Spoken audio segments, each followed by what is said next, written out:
I just watched a video on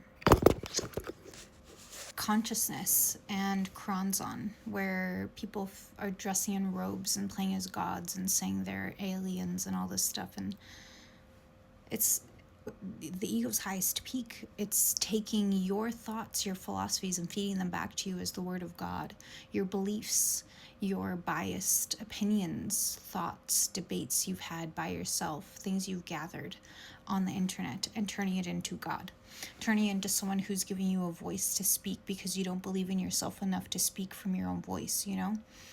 We're not here to lead people on a path of rules and restriction and binding together in fellowship, you know?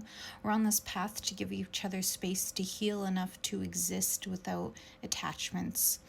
And the attachment that we are all struggling with right now is finding a leader. The leader being just do good in the world. Do good in the world, and that's what you got to do, okay?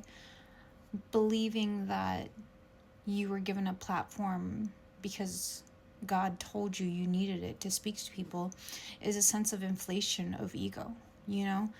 You're so mighty about yourself and your word, and you believe that it carries power. It is actually creating a pedestal that you're going to fall down from in this year coming. A lot of people aren't supposed to be prophets or leaders, or it's almost like a new form of cult where you find a leader who speaks truth and says, you are God, I am God, we are God. Do you know how egotistical that sounds? It doesn't sound spiritual at all. It sounds like you want people to believe you have this power in you that is indestructible. You can be indestructible, but you have to self-destruct first to humble.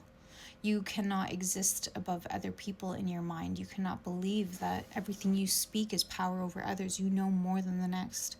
You know, your experiences are yours, nobody else's, and it's supposed to be just a little keynote for other people sometimes you share, not word of God.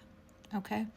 And that's all I'm going to say about it, because we are so deeply embedded in this egotistical spiritual entrapment. It is withholding all of us from moving forward, because we're still operating from that codependent wound, right? And it's hard to get out of it, especially when things keep happening and it feels like it resonates with you and you want to connect with it so you can find connection again. But the thing is, the program wants you to be connected. The program needs you to be plugged in so that they can keep taking. I know you guys believe there's a secret agenda, and I know you believe someone's fucking with you, and if they are, you're actually validating it by believing that there's a God out there to lead you, because they're trying to figure out ways to be that God, that word, you know? And it is by letting you live in your paranoid state of monitoring spirits, destiny swapping, witchcraft, and all this shit, when you're supposed to be just a being. You're supposed to just exist and leave space for people to also exist, and not place prejudice, thought on them, or biased opinion, or unsolicited advice, you know? We are not each other's therapists. We are each other's fellow standing.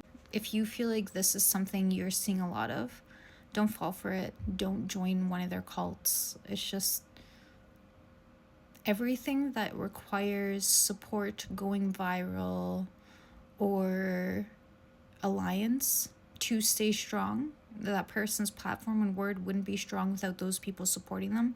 No one would ever listen to them without followers. Yeah, I don't know what to say about that. That's just very awkward, because how are you spiritual and you're creating people that follow you? You're doing exactly what Christ consciousness doesn't want to do. Christ consciousness doesn't want to be seen. Christ consciousness doesn't want a dramatic celebrity following. They were actually against that because they wanted you to exist in your own world, your own bubble. You know? And it's not saying like being connected to people is wrong. It's saying trying to be seen as a spiritual guide is going against exactly what we're trying to do, because we think it's the final step, is being a leader, a coach, of the voice of reason. It's validating the part of us that weren't seen as a child, but we know we carry all this intelligence and ability to heal. But at the same time, we're making people believe that we suffered so that we could be a leader, and that's not it. We suffered so that we could see people for the pain they're in and not make it worse.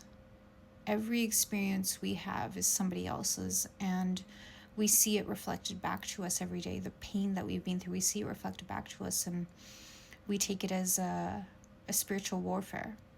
There's no warfare unless you engage and create it. And you may try and blame other people, but it takes two to tango. I think the gist of what I'm trying to say is there's the angel and the devil. Are you going to listen to them, or are you going to listen to you? I think you feel more correct. Quit trying to make good or bad decisions, and make decisions that end it. Quit trying to go black or white and just exist. That sounds really complicated when I say it like that, but don't things go better when you don't resist it or don't force it, right? Yeah.